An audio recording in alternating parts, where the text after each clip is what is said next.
নমস্কার বন্ধুরা, আজ আমি নিয়ে এসেছি দুর্দান্ত স্বাদের লাউয়ের একটি নিরামিষ রেসিপি, যেটা গরম ভাতের সাথে খেতে দারুণ লাগে।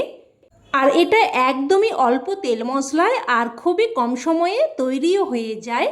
একদমই সাদামাটা একটা নিরামিষ রেসিপি, তবে এর স্বাদ হয় কিন্তু একদম অসাধারণ। এই তীব্র গরমে যখন কিছুই খেতে ভালো লাগছে না, তখন কিন্তু এই হালকা পাতলা নিরামিষ রেসিপিটি তৈরি করে নিতে পারেন। দেখবেন ছোট থেকে বড় সকলেই একদম তৃপ্তি করে খাবে। তো প্রথমেই আমি এখানে একটা মিডিয়াম সাইজের লাউ নিয়েছি। লাউয়ের খোসা ছাড়িয়ে নিয়ে তারপর দেখুন লাউটাকে এইরকম কয়েকটা বড় টুকরো করে কেটে নিচ্ছি। এবার এগুলোকে খুব ভালোভাবে ধুয়ে নেব। তো দেখুন একদম ভালোভাবে ধুয়ে নিয়েছি। এবার এগুলোকে ছোট ছোট টুকরো করে কেটে নেব। আর কাটার পর কিন্তু আর ধোয়া চলবে না, তাই প্রথমে এইভাবে বড় বড় টুকরো করে কেটে নিয়ে ভালোভাবে ধুয়ে নিয়ে তারপর এইভাবে কেটে নিতে হবে। তো লাউটাকে দেখুন এইরকম লম্বা মতো করে, আর একদম সরু না, একটু মোটা মতো করে কেটে নিচ্ছি। দেখুন ঠিক এইরকমভাবে লাউটাকে কেটে নিচ্ছি। তো একই রকমভাবে সমস্ত লাউটাই কেটে নিয়েছি। এবার এগুলো একটা প্লেটের মধ্যে উঠিয়ে রাখছি। এবার গ্যাস অন করে কড়াই বসিয়ে এখানে দিয়ে দিলাম প্রায় 2 চামচ মতো সর্ষের তেল। আর পুরো রান্নাটা কিন্তু এই তেলেই হয়ে যাবে। তেলটাকে একদম ভালোভাবে গরম করে নিয়ে দিয়ে দিচ্ছি কয়েকটা বিউলির ডালের বড়ি। তবে আপনারা কিন্তু যে কোনো ডালের বড়ি দিয়েই রান্নাটা করতে পারেন। এবার হাই ফ্লেমে বড়িগুলোকে উল্টে পাল্টে লাল করে ভেজে নেব। আর হাই ফ্লেমে যদি বড়িগুলোকে ভেজে নেওয়া হয় তাহলে কিন্তু বড়ি একদমই কম তেল টানে। তো বড়িগুলোকে ভেজে উঠিয়ে নিলাম। এবার ওই তেলের মধ্যে দিয়ে দিলাম হাফ চামচ মতো কালো জিরে আর একটা শুকনো লঙ্কাকে 2 টুকরো করে দিয়ে দিয়েছি। ফোড়নটাকে একটু ভেজে নিয়ে এবার এর মধ্যে দিয়ে দিচ্ছি কয়েকটা চেরা কাঁচা লঙ্কা আর হাফ চামচ মতো আদা বাটা। তবে এখানে কাঁচা লঙ্কার পরিমাণটা আপনারা আপনাদের স্বাদ অনুযায়ী দিয়ে দেবেন। আর আদা লঙ্কাটা তেলে দেওয়ার সাথে সাথে খুবই কিন্তু ছিটে আসে, তাই গ্যাসের ফ্লেমটাকে কিন্তু একদম লোতেই করে দিতে হবে। আর এই সময় অল্প একটু হলুদ গুঁড়ো দিয়ে দিলাম। হলুদ গুঁড়োটা দিলে কিন্তু তেলটা আর বেশি ছিটকাবে না। সব কিছু একটু নাড়াচাড়া করে ভেজে নেব। আর এই রান্নাতে কিন্তু বেশি হলুদ গুঁড়ো দিলে খেতে ভালো লাগবে না, তাই কিন্তু একদমই অল্প একটু হলুদ গুঁড়োই দিয়েছি। তো সব কিছু একটু ভেজে নিয়ে এবার এর মধ্যে কেটে রাখা লাউটা দিয়ে দিয়েছি। লাউটা দিয়ে সব কিছু নাড়াচাড়া করে ভালোভাবে মিশিয়ে নেব। আর এখনই কিন্তু লবণটা দেব না, 2 মিনিট মতো ঢাকনা দিয়ে প্রথমে মিডিয়াম টু হাই ফ্লেমে রান্না করে নেব। তো 2 মিনিট মতো ঢাকনা দিয়ে রান্না করে নিয়েছে। আর লাউ থেকে দেখুন জল বেরোতে শুরু করেছে। এবার এই সময় আমি লবণটা দিয়ে দিচ্ছি। তো স্বাদ অনুযায়ী লবণ দিয়ে দিলাম।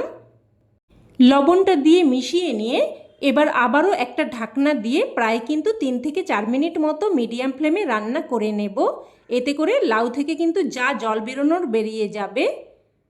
তো ঢাকনা দিয়ে প্রায় 3-4 মিনিট মতো রান্না করে নিয়েছি। আর লাউ থেকে যা জল বেরিয়েছিল তা কিন্তু একদম শুকিয়ে গেছে। আর লাউটাও কিন্তু প্রায় 60% মতো সেদ্ধ হয়ে গেছে। তো এবার এখানে আমি দিয়ে দিলাম 1 বাটি মতো গরম জল। আর এই রান্নাটা কিন্তু একটু মাখো মাখো হবে, তো সেই অনুযায়ী জলটা দিয়ে দিয়েছি। এবার আবারও একটা ঢাকনা দিয়ে কিছুক্ষণ রান্না করে নেব, যাতে করে লাউটা পুরোপুরি সেদ্ধ হয়ে যায়। আর এই সময় আমি একটা মশলা তৈরি করে নেব। তো অন্যদিকের গ্যাস ওভেনে একটা তড়কা প্যান বসিয়ে দিয়ে দিলাম এখানে 1 চামচ কালো জিরে আর হাফ চামচ মৌরি। লো ফ্লেমে কিছুক্ষণ নাড়াচাড়া করে মশলাটাকে ভেজে নেব। মোটামুটি মশলা থেকে একটা সুন্দর ফ্লেভার বেরোতে শুরু করবে আর মশলাগুলো এরকম চিটপিট করে ফুটতে শুরু করবে, ততক্ষণ অবধি ভেজে নিতে হবে। তো মশলাটা ভেজে নিয়ে এবার সাথে সাথে একটা পাত্রের মধ্যে নামিয়ে রাখছি।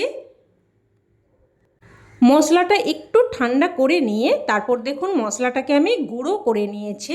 আর দেখুন এইরকম একটু দানা মতো রেখে গুঁড়োটা করে নিয়েছি, একদম মিহি করে গুঁড়োটা না করলেও কিন্তু চলবে। এবার এদিকে ঢাকনা দিয়ে প্রায় 4-5 মিনিট মতো রান্না করে নিয়েছি। আর দেখুন লাউ কিন্তু পুরোপুরি সেদ্ধ হয়ে গেছে। এবার এখানে 1 চামচ মতো চালের গুঁড়ো দিয়ে দিচ্ছি। চালের গুঁড়োটা দিয়ে দিলে তরকারিটা কিন্তু একদমই ছাড়া ছাড়া মতো লাগবে না, বেশ কিন্তু একটু ঘন মনে হবে। যেহেতু একদমই মশলা ছাড়া রান্নাটা করছে, তাই অবশ্যই কিন্তু একটু চালের গুঁড়ো দিয়ে দেবেন। তবে আপনারা চালের গুঁড়োর পরিবর্তে কিন্তু এখানে ময়দাও ব্যবহার করতে পারেন। চালের গুঁড়োটা দিয়ে সাথে সাথেই ভালোভাবে মিশিয়ে নিয়ে এবার এখানে ভেজে রাখা ডালের বড়িগুলো দিয়েও মিশিয়ে নিয়েছি। এবার আবারও একটা ঢাকনা দিয়ে জাস্ট কিন্তু 2 মিনিট মতো রান্না করে নেব, যাতে করে ডালের বড়িগুলো সেদ্ধ হয়ে যায়। তো ঢাকনা দিয়ে 2 মিনিট মতো রান্না করে নিয়েছি। ডালের বড়িগুলো কিন্তু সেদ্ধ হয়ে গেছে। আর চালের গুঁড়োটা দেওয়ার জন্য তরকারিটা কিন্তু একটু ঘনও হয়ে গেছে।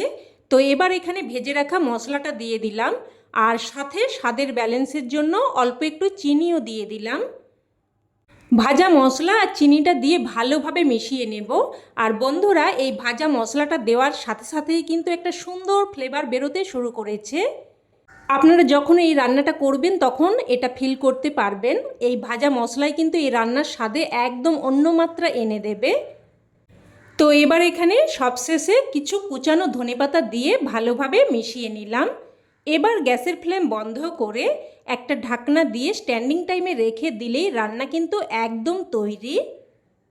এবার এটা গরমাগরম ভাতের সাথে পরিবেশন করুন। খেতে কিন্তু জাস্ট ফাটাফাটি লাগে। তবে এটা রুটির সাথেও খেতে কিন্তু খুবই ভালো লাগে। অবশ্যই এইভাবে একবার বানিয়ে দেখুন, আর আমার বিশ্বাস খেয়ে আপনাদেরও খুবই ভালো লাগবে। তো বন্ধুরা, রেসিপি কেমন লাগলো অবশ্যই কমেন্টে জানাবেন। আর ভালো লেগে থাকলে প্লিজ একটা লাইক দিয়ে দেবেন। আর চাইলে অন্যান্য বন্ধুবান্ধবদের সাথে শেয়ারও করতে পারেন। আর চ্যানেলের নতুন বন্ধু হয়ে থাকলে চ্যানেলটি অবশ্যই করে সাবস্ক্রাইব করে নেবেন। তো আজ তাহলে এই অবধি। আবারও অন্য কোনো রেসিপিতে দেখা হবে। ততক্ষণে সকলে ভালো থাকবেন, সুস্থ থাকবেন, আর সকলকে ধন্যবাদ।